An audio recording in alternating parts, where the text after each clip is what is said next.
পাঠ ও শ্রবণ করা উচিত। এমন করার পর মানুষ বিধি জেনে বা না জেনেও আমার উদ্দেশ্যে অনুষ্ঠিত বলিদান পূজা এবং যজ্ঞাদি যা করবে আমি অতীব প্রীতির সাথে তা গ্রহণ করব। শরৎকালে যে বার্ষিক মহাপূজা অনুষ্ঠিত হয় সেই সময় আমার এই মহাত্মা যে ভক্তি সহকারে শ্রবণ করে সেই মানুষ আমার কৃপায় সকল বিপদ আপদ থেকে মুক্ত হয়ে যায় এবং ধন ধান্য ও পুত্রা পৌত্রিক লাভ করে। এতে বিন্দু মাত্র সন্দেহ নাই।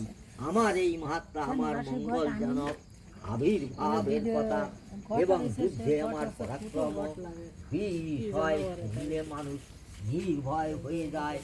আমার মাতা শ্রবণকারী মানুষ শত্রু নাশ হয়, কল্যাণ প্রাপ্তি হয় এবং বংশে হয়। সকল প্রকার শান্তি কর্মে